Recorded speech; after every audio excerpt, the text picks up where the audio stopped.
Have you ever felt the cold sting of someone pulling away from you?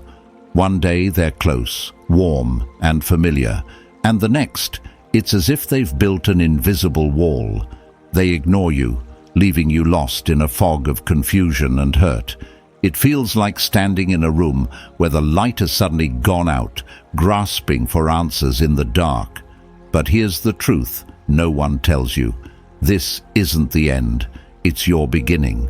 Instead of chasing shadows, this is your chance to ignite your inner fire and reclaim your power.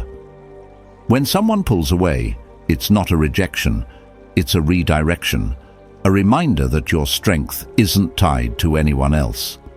As the Stoics taught, you have power over your mind, not outside events. Realize this, and you will find strength. Think of yourself as a tree in the storm. The wind may bend you, but your roots, the ones you grow within yourself, will keep you grounded.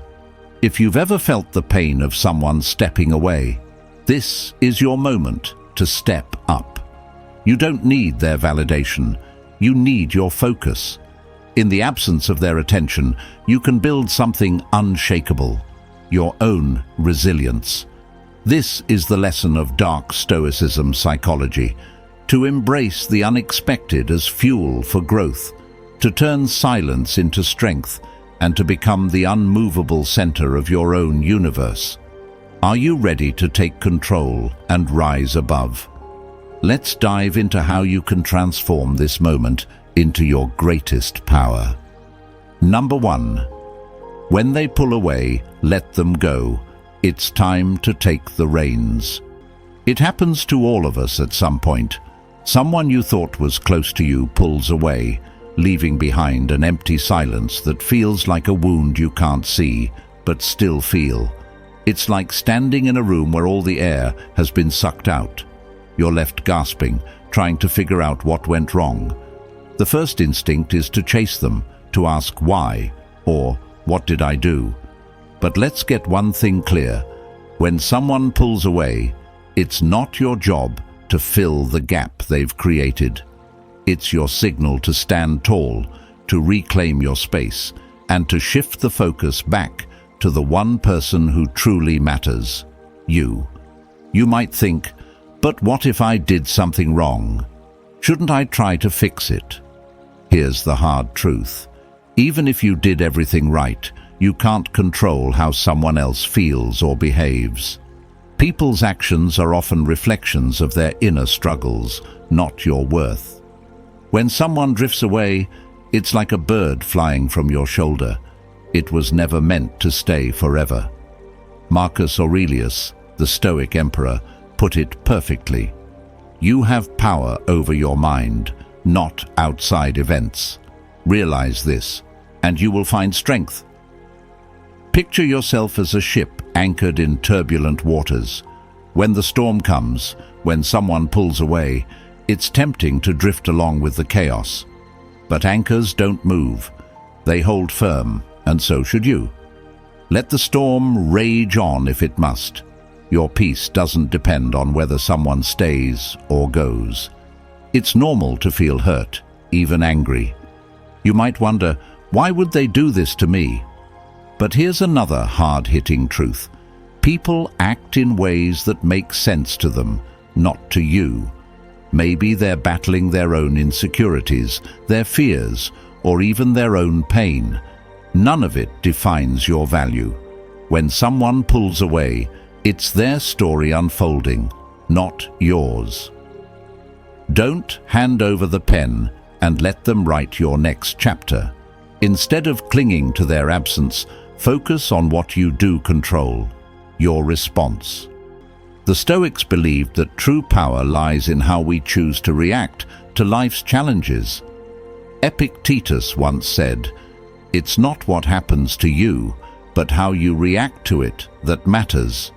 If you spend your energy chasing someone who has chosen to walk away, you're pouring water into a broken vase. It will never hold. Now, you might ask, what do I do with the pain? The answer isn't to numb it, but to transform it. Pain, when embraced, becomes fuel for growth. Think of a blacksmith shaping steel. It's the heat and the hammering that make it strong. The same is true for you. Use this moment to strengthen your emotional independence. Start by looking within. Ask yourself, why does their distance affect me so deeply? Am I placing too much of my happiness in their hands? When you realize that your peace doesn't have to depend on someone else, you take the first step toward freedom. Imagine standing on the edge of a cliff, overlooking a vast horizon. In that silence, you understand that the world is wide, your potential limitless, and no one else has the power to cage you in. You don't need their presence to feel whole. Reclaiming your power begins with small, intentional acts. Pick up a book that inspires you. Marcus Aurelius's Meditations can remind you that even in the face of abandonment, you are enough. Or take up a hobby that lights a spark within you. Paint, write, run, learn a new skill. These aren't just distractions. They're ways to rebuild the foundation of who you are. The stronger your foundation, the less you'll be shaken by others' choices. Think about someone who radiates confidence and self-reliance. They're like a fortress, strong, grounded, unshaken by external storms. That person isn't clinging to the actions or approval of others. They've built their peace brick by brick. This is who you can become when you let go of the need to control what's outside of you. Here's another question you might have. If I let go, does that mean I don't care? Not at all. Letting go doesn't mean you stop caring. It means you stop clinging. Love and respect should be given freely, not demanded. If someone chooses to leave, it doesn't erase the value of what you shared. It simply means their part in your story is over, and that's okay. The Bible offers a powerful reminder in Proverbs 4:23. Above all else, guard your heart, for everything you do flows from it. Protecting your peace isn't selfish, it's necessary.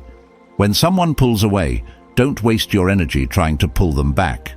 Instead, pour that energy into yourself. Build a life so rich and fulfilling that their absence feels like a chapter in a much larger book, not the end of the story. When you learn to let go, you free yourself. You stop chasing, stop begging for answers, and instead, you start to rise. You become the person who doesn't need anyone else to validate their worth. And here's the most incredible part. When you reclaim your power, you'll find that people are naturally drawn to your strength. A flame doesn't chase the moth, it shines, and the moth comes to it. So, when they pull away, let them go. Stand firm, like the tree weathering the storm. Stay anchored like the ship in the chaotic sea. Use their distance as a catalyst to become unshakable, self-reliant, and truly free. And remember, as Seneca once said, begin at once to live and count each separate day as a separate life. This moment is your chance to begin anew. Don't waste it.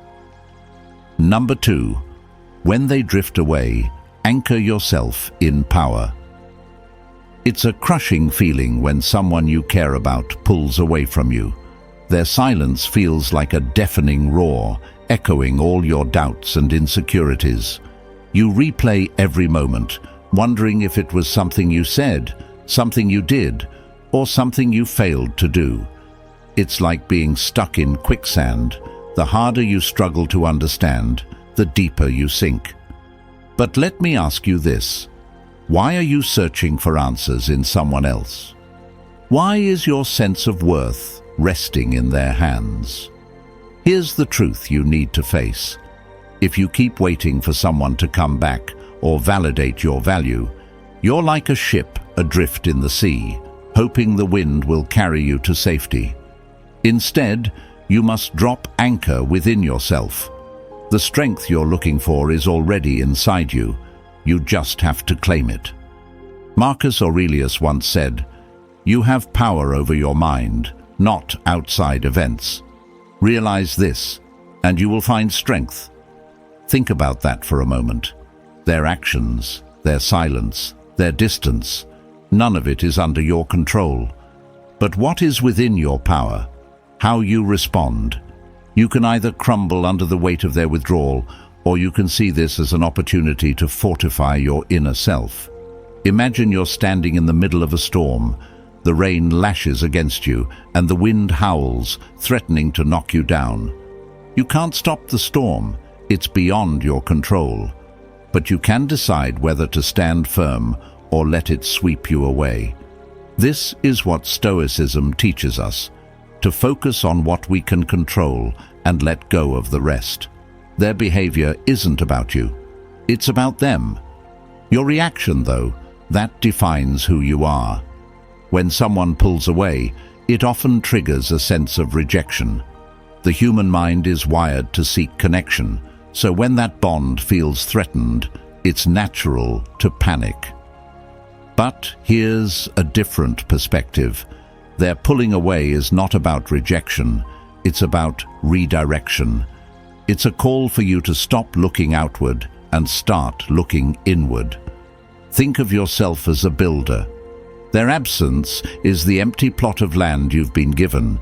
Instead of mourning what's missing, start constructing something extraordinary, a fortress of self-respect, resilience, and purpose. Every moment spent chasing their approval is a brick you're taking away from your own foundation. Stop building for them and start building for yourself. You might wonder, but how do I let go? How do I stop caring so much? Let me tell you a secret. Detachment isn't about becoming cold or indifferent. It's about realizing that your happiness isn't tied to anyone but you. Picture a river flowing past you. You can try to grab it, control it, or force it to go where you want, but it will always escape your grasp. The more you let go and allow the river to flow as it will, the more peace you'll find. Epictetus, another great Stoic philosopher, put it bluntly. Men are disturbed not by things, but by the views they take of them. This isn't about what they've done, it's about how you perceive it. If you see their distance as a personal attack, it will cut deep. But if you see it as a natural part of life, as an opportunity to grow stronger, it becomes something you can endure and even use to your advantage. Ask yourself this: if they never came back, would you still be whole? The answer has to be yes, because your worth doesn't depend on their presence. Your strength isn't something they give you, it's something you cultivate. And the moment you stop depending on them for validation, you become untouchable. People are drawn to those who are self-sufficient, who exude confidence and calm. When you become that person, you don't have to chase anyone. They come to you. This is the essence of Dark Stoicism Psychology, turning pain into power, silence into strength, and distance into clarity. When you focus on yourself, on your growth, your goals, your peace, you reclaim the energy you once gave away so freely. You stop being the one who waits and start being the one who rises. So, the next time someone pulls away, don't chase them. Don't fall apart. Instead, pause, reflect, remind yourself that you are the captain of your own ship. Let their absence be the wind that propels you forward, not the anchor that drags you down. And remember, the storm may rage around you, but your roots are deep and your foundation is unshakable. This is your time to rise. Number 3, mastering your emotions. The calm in their chaos. When someone pulls away and ignores you, it's easy to feel like you're spiraling out of control. Emotions swell, anger, sadness, confusion, all crashing over you like relentless waves. But here's a truth that might sting at first. The storm isn't them, it's you. The chaos you're feeling is born not from their actions, but from your reaction to them. And here's where your power lies: mastering your emotions and finding calm amidst their chaos. Think of a candle in the wind. It flickers wildly, its light unsteady, at the mercy of every gust. But now picture a lantern. Its flame is enclosed, protected. The wind may howl, but the light remains steady. This is what mastering your emotions looks like. You become the lantern, unshaken by the turbulence around you. The Stoics taught that we should never hand over control of our emotions to others. As Epictetus said, "It's not what happens to you, but how you react to it that matters." This isn't about denying your feelings or pretending you're unbothered. It's about acknowledging your emotions, understanding them, and refusing to let them dictate your actions. You might ask, but how do I do this? How do I stay calm when everything inside me feels like it's falling apart? The answer lies in one simple but powerful practice: the pause. When emotions flare up, pause. Take a deep breath. Count to 10 if you must. This moment of stillness is your chance to take back control. It's the difference between reacting out of impulse and responding with intention. Let's put this into perspective. Imagine receiving an unfair criticism at work, or having a loved one lash out at you unexpectedly. Your immediate instinct might be to fire back or withdraw in hurt. But what if instead you paused? What if, in that silence, you reminded yourself that their words are not a reflection of your worth, but of their state of mind? In that pause, you reclaim your power. It's not just about reacting to others, though. Mastering your emotions also means facing your own internal struggles. Anger, jealousy, fear. These are natural, but they don't have to control you. Think of your emotions as waves. They rise, they crash, and they recede. You can't stop the waves, but you can learn to surf. This is the essence of emotional mastery, riding the highs and lows with grace. Consider this: when you remain calm in the face of someone's withdrawal, you're no longer playing by their rules. You're no longer chasing, explaining, or begging for their attention. Instead, you're standing firm, exuding a quiet strength that says, "I am enough, with or without you." And believe me, there's nothing more magnetic than that kind of confidence. The Bible offers a beautiful reminder of this in Proverbs 16:32. "Better a patient person than a warrior, one with self-control than one who takes a city." In other words, true strength doesn't come from dominating others or forcing situations. It comes from mastering yourself. You might wonder, what if I fail? What if I can't control my emotions every time? The answer is simple: practice. Emotional mastery isn't a switch you flip. It's a skill you develop. Start small. The next time you feel frustration bubbling up, take a deep breath and let it pass before you speak. The next time someone ignores you, resist the urge to chase them. Over time, these small victories build into unshakable strength. Think of a tree in a storm. The wind bends its branches, but its roots hold firm. That's the kind of person you're becoming. Each time you pause before reacting, you deepen your roots.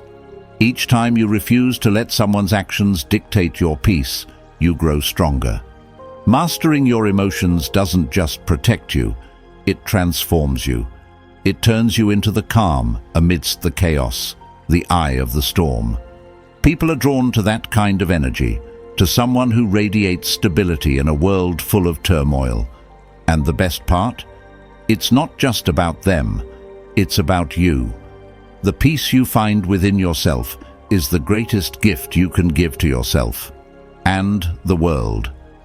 So, the next time someone pulls away and you feel the storm rising within you, remember, you are not the waves. You are the ocean, vast, deep, and steady.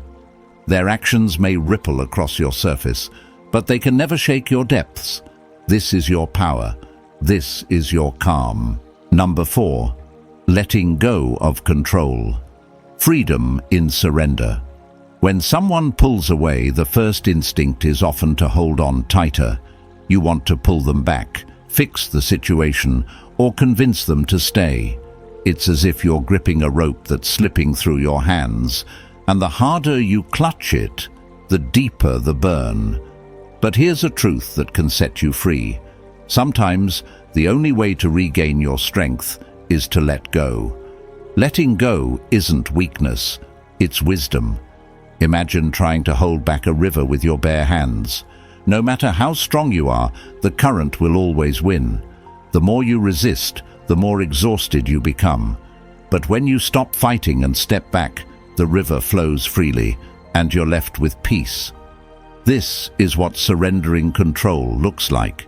It's not about giving up. It's about freeing yourself from the impossible burden of trying to control what you never could. Stoicism teaches us a profound lesson. Focus only on what's within your control. As Marcus Aurelius wrote, "You have power over your mind, not outside events. Realize this, and you will find strength." Their actions, their decisions, their distance, these are not yours to control. What you can control is how you respond, how you grow, and how you rise above. But letting go is easier said than done, right? You might be asking, how can I let go when I care so much? Doesn't letting go mean I don't care at all? Not at all. Letting go doesn't mean you stop caring. It means you stop clinging. It means you release the need for things to go your way. Caring is about love. Clinging is about fear. Fear of loss, fear of being alone, fear of not being enough. But here's the paradox. When you let go of fear, love becomes freer, purer, and more powerful. Think of a bird in your hand. If you hold it too tightly, you'll crush it. If you hold it too loosely, it might fly away. But if you simply open your hand and let it rest there, it stays by choice, not by force. This is what true connection looks like. When you let go of the need to control someone else, you create space for a healthier, freer relationship, whether that relationship continues or ends. Letting go also allows you to reclaim your energy. Think about how much time and mental space you've spent analyzing their actions, replaying conversations, or imagining different outcomes. That energy is precious, and it belongs to you. Instead of pouring it into someone who has pulled away, invest it in yourself. Learn something new. Pursue a passion. Build the life you've always dreamed of. Every time you choose yourself over the need to control others, you grow stronger. This shift isn't just emotional, it's spiritual. The Bible reminds us in Psalms 46:10, "Be still and know that I am God."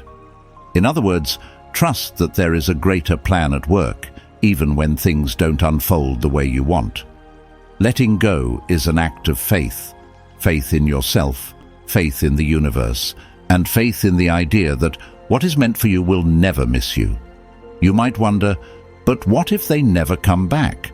What if letting go means losing them forever? Here's the hard truth. If they're meant to stay in your life, they will. And if they don't, then they were never truly yours to keep. Clinging to someone who doesn't want to stay only prolongs your pain. True freedom comes from releasing them and trusting that their absence is making room for something or someone better. Detachment isn't about shutting people out or becoming cold. It's about choosing peace over chaos.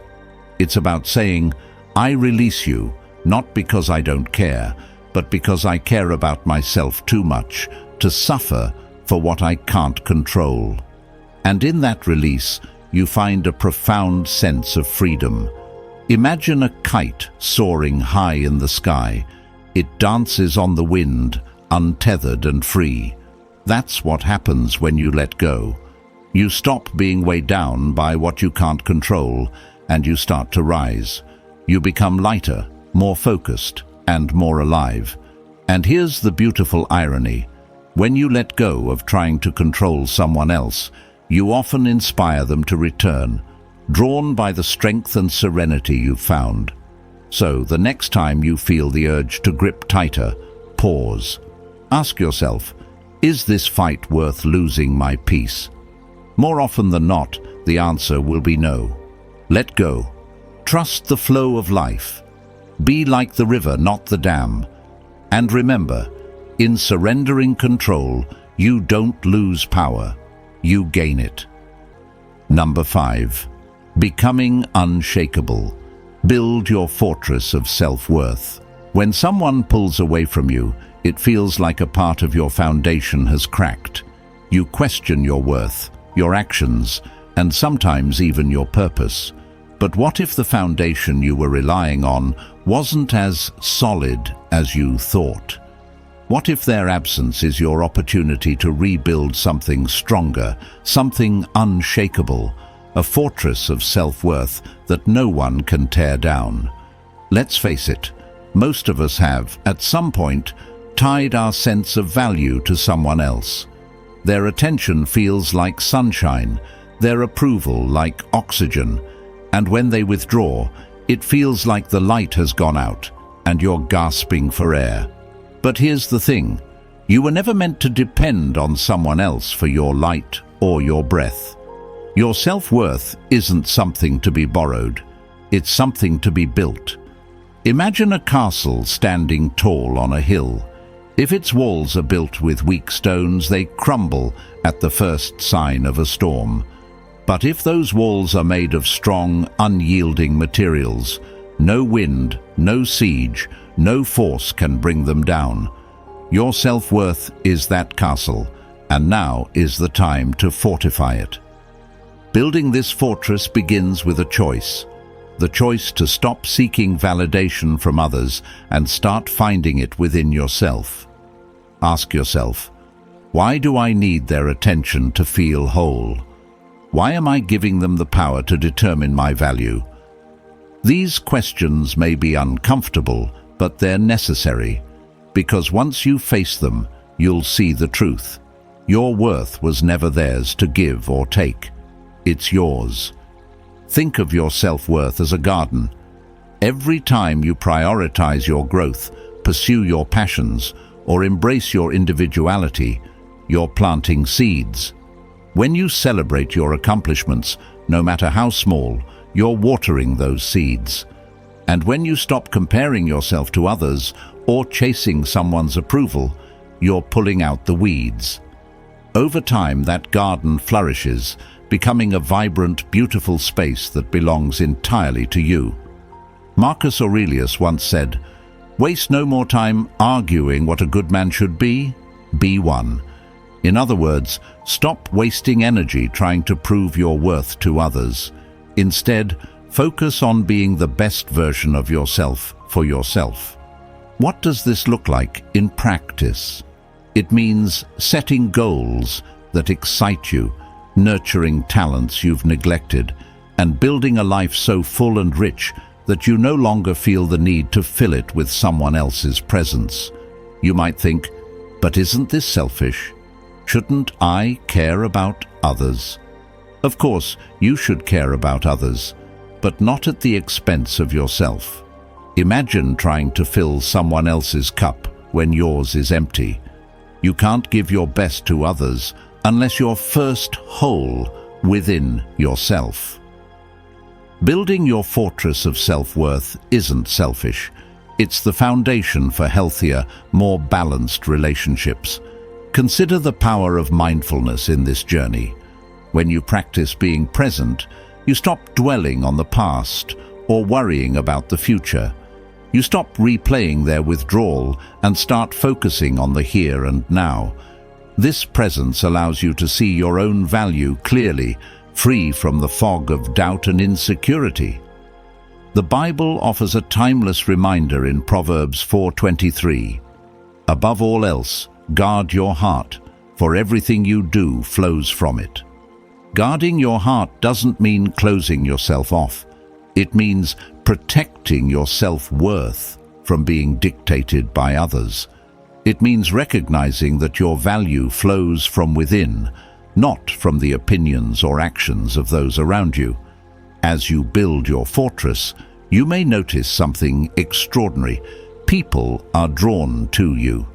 There's something magnetic about someone who knows their worth and doesn't need constant validation.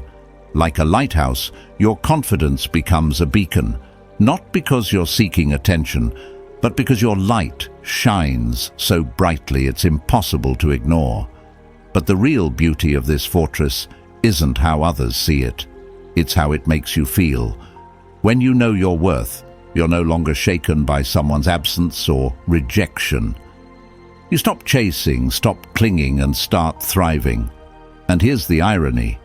The moment you stop needing someone's approval is often the moment they're drawn back to you, captivated by the strength and serenity you've found. Building a fortress of self-worth takes time. It's not about instant transformation.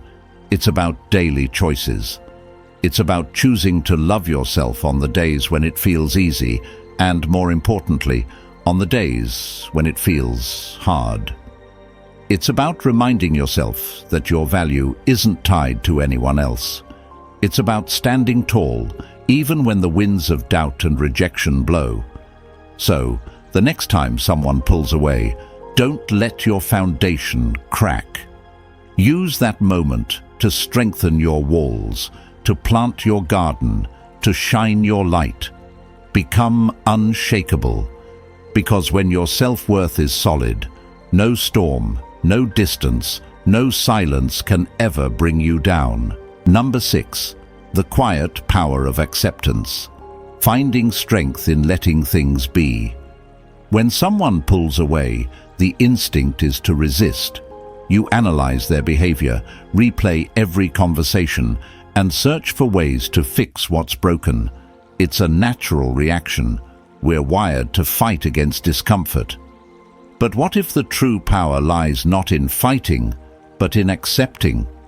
What if, instead of wrestling with what's beyond your control, you found strength in simply letting things be? Acceptance isn't about giving up. It's about choosing peace over chaos. Imagine standing in front of a mountain. You can't move it, no matter how hard you push or pull. You can spend your energy fighting its immovable presence, or you can step back, admire its grandeur, and chart a path around it. This is the essence of acceptance, acknowledging what you can't change and redirecting your focus to what you can. The Stoics were masters of this mindset. Epictetus famously said, "Some things are up to us, and some things are not." When someone pulls away, their actions are not within your control. Their thoughts, emotions, and decisions belong to them, not you. What is within your control is how you respond.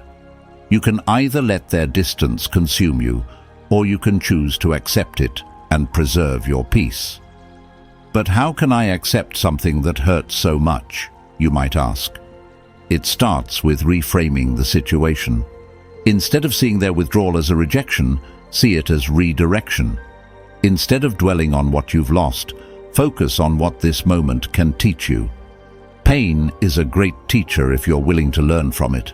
It shows you where you've placed your value and whether that value is rooted in yourself or others.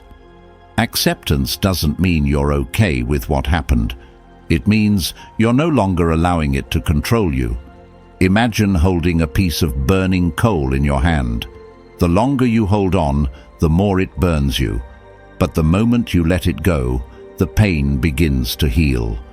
Acceptance is the act of letting go of that coal, not to forget the burn, but to stop feeding the fire. Think about nature for a moment. A river doesn't resist rocks in its path. It flows around them. Trees don't fight the wind. They bend with it. This is the quiet wisdom of the world around us. Resistance creates friction. while acceptance allows for movement and growth. When you accept that someone has pulled away, you stop resisting reality and start flowing with it. This doesn't make the situation easy, but it makes it manageable. Acceptance also brings clarity. When you stop fixating on why they left or whether they'll come back, you create space to see things as they are. You begin to recognize that their actions are a reflection of them, not of you. Their withdrawal doesn't diminish your worth. It simply reveals their choices. And in that clarity, you find the freedom to move forward. The Bible echoes this truth in Ecclesiastes 3:1. There is a time for everything, and a season for every activity under the heavens. Some connections are meant to last a lifetime, while others are only for a season. Acceptance allows you to cherish the moments you've shared without clinging to what's no longer there. It's not about forgetting, it's about releasing. You might wonder, but won't acceptance make me passive? Shouldn't I fight for what matters? Acceptance isn't passivity, it's wisdom. It's knowing when to fight and when to let go. It's recognizing that some battles aren't worth your energy, especially when they involve someone who has already stepped away. True strength lies in choosing where to direct your focus. And when you accept what you can't change, you free yourself to build on what you can. This isn't a one-time decision, it's a daily practice. Each time you catch yourself spiraling into what-ifs or whys, pause and breathe. Remind yourself of the things you can control, your thoughts, your actions, your growth. Acceptance is a muscle, and like any muscle, it strengthens with use. Over time, it becomes second nature, allowing you to face life's uncertainties with grace and resilience. Picture yourself as a mountain, steadfast and unshaken. The winds may howl, the rains may pour, but you remain rooted in your strength. This is what acceptance brings, a quiet power that no storm can topple. And when you embrace this power, you become untouchable. The actions of others may ripple across your surface, but they can never shake your core. So, the next time someone pulls away, resist the urge to resist. Instead, lean into acceptance. Let their actions be what they are without letting them define you. Find solace in the fact that you are enough, with or without them. And remember, acceptance isn't just about letting go of them. It's about holding on to yourself.